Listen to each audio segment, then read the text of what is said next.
রাজধানীর শ্যামলীর centre for kidney diseases and urology CKG urology হাসপাতালে চাঁদাবাজির ঘটনার প্রধান আসামি মঈন সহ 7 জনকে গ্রেফতার করেছে র্যাব। বাহিনীর প্রধান আহসান হাবিব পলাশ জানান, মঈনকে নড়াইলের কালিয়া থেকে গ্রেফতার করা হয়েছে। মোহাম্মদপুরের কিশোর গ্যাং অ্যালেক্স ইমন হত্যার বিষয়ে তিনি বলেন, 18টি মামলার আসামি হয়েও মূল হত্যাকারী আরমান কিভাবে কারামুক্ত হয়ে হত্যাকাণ্ড চালিয়েছে সেই দায় র্যাব নেবে না। মহিম মিজানের আরেকটি রিপোর্ট।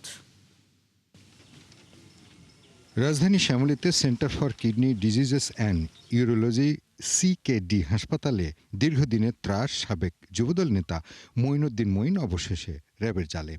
হাসপাতালে ওটি ইনচার্জের কাছে 5 লাখ টাকা চাঁদা দাবি ও হুমকির মুখে করা মামলার প্রধান আসামি মঈনকে নড়াইলের কালিয়া থেকে গ্রেফতার করে র্যাব। হাসপাতালে সেবা জিম্মি করে চাঁদাবাজির ঘটনার মামলার পর ছায়া তদন্ত শুরু করে তারা। র্যাব প্রধান বলেন, মঈনকে তার ফুপুর বাসা থেকে গ্রেফতার করা হয়েছে।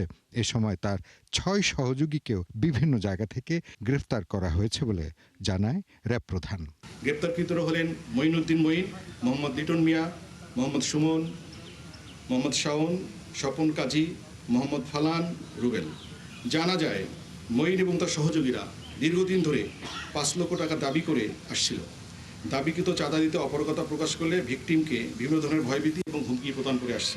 এদিকে রোববার বিকেলে মোহাম্মদপুর বেড়িবাঁধ এলাকার ঢালে কিশোর গ্যাং অ্যালেক্স গ্রুপের প্রধান ইমনকে কুপিয়ে হত্যা করে প্রতিপক্ষ আরমানের লোকজন।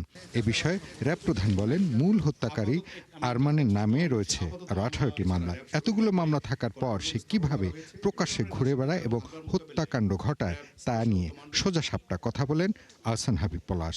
সব দায় আমি নেব কেন? সব দায় কি আমারই থাকবে? 18টা যার মামলা, তার দায় কি শুধু পুলিশ নেবে বা র্যাব নেবে?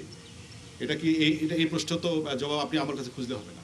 আমি দায় নেব না। আমার কাজ হচ্ছে, যখন অপরাধ করবো না, আমি অপরাধী পেয়ে যাব, তখন আমি তাদের গ্রেফতার করবো।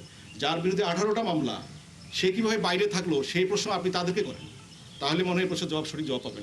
সন্ত্রাস ও চাঁদাবাজির বিরুদ্ধে জিরো টলারেন্সের নীতির কথা জানিয়ে র্যাব বলছে, অপরাধী যেই হোক কাউকে ছাড় দেওয়া হবে না।